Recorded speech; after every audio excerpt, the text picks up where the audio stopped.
All right, let's see how this mic works. Otherwise, we are going a cappella, which I'm not sure if that's what a cappella means. Do we know the Nextdoor app?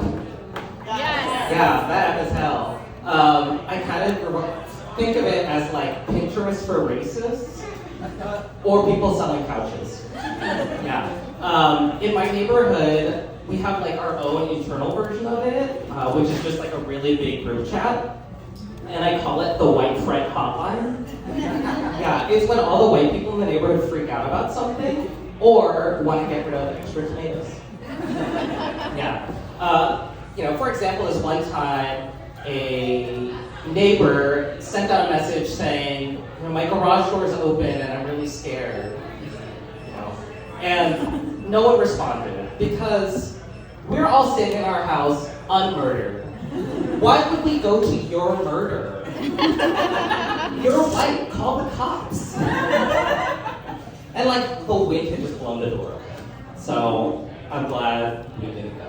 But the best part was, it was probably about an hour later when she was like, oh yeah, oh my god, it was just the wind. And everyone was like, oh my god, I was so worried. And I was.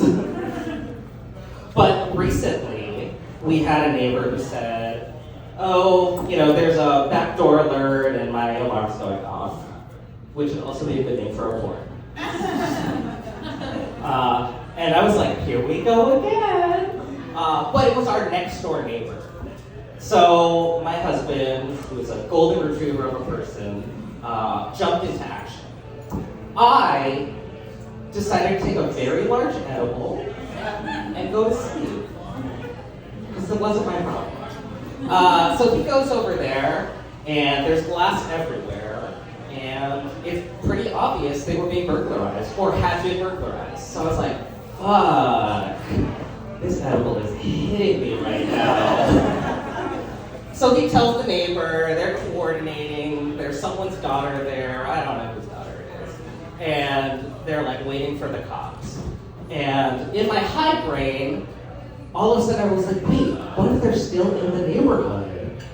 So I decided, let me go get a bat. Like, we have a bat. It's not like for a sports ball or whatever the fuck.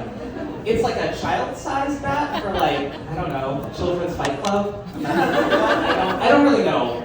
And I don't have a gun because I've been a vegetarian for 20 years. So it's not how that works. But because I was so high, I was starting to like anticipate scenarios that weren't gonna happen. So I started to hide the bat throughout the house. I would hide it under the bed, I would hide it in the kitchen, and then it ultimately ended up in the bathroom, because I was like, nothing deters a burglar faster than harsh lighting. So they would freak out, and I'd be able to spring into action. Then my husband asked, like, hey, comes to the house, and was like, hey, I'm just, out of safety, I'm waiting for the cops, why don't I grab the bat? And I was like, yeah, it's in the bathroom.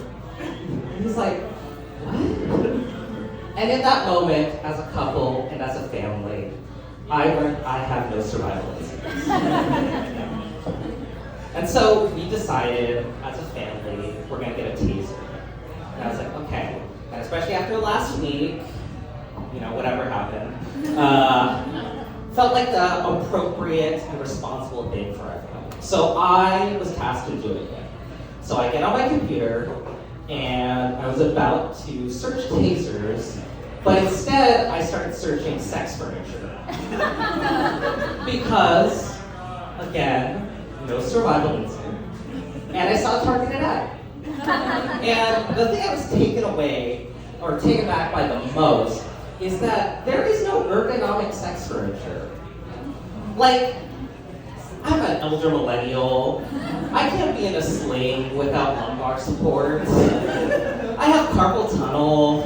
How do shackles and wrists work with those? A neutral position is a handshake, so I don't really know how this works.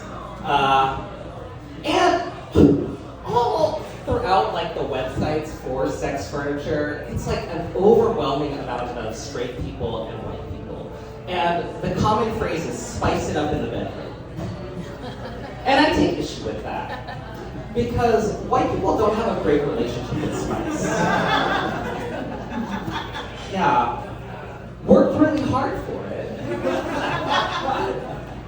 argue maybe too hard for it to not use it.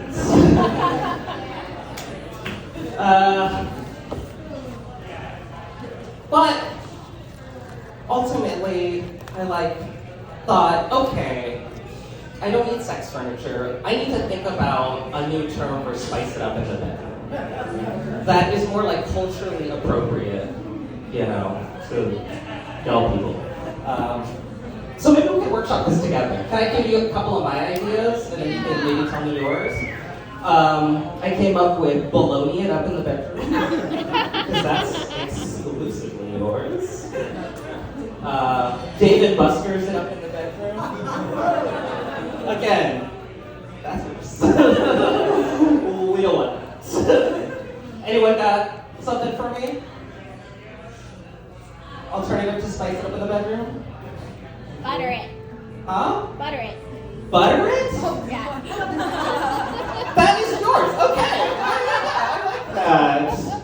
Can't wait to butter it up at this mic. Okay. That's my time. Oh wait, you got one? Okay. I was gonna say, let's make a male mess from white people. Can I say that all one more time? Because I'm old. Let's make a male mess. Oh yeah. I don't think I heard you still. That's fine. Fucking love that. Okay. On deck we have Genevieve, but I'm sorry, that was my time. Thank you. I'm excited to be hosting Be Nice. It's my first time doing it, which is what I tell all my dates. I'm really happy to introduce this next comic, Jay Dillinger. You can see them at the stand-up showcase on December 19th at Curious Comedy. That's some alumni here. And this is their third time doing stand-up. Let's make it up for Jay!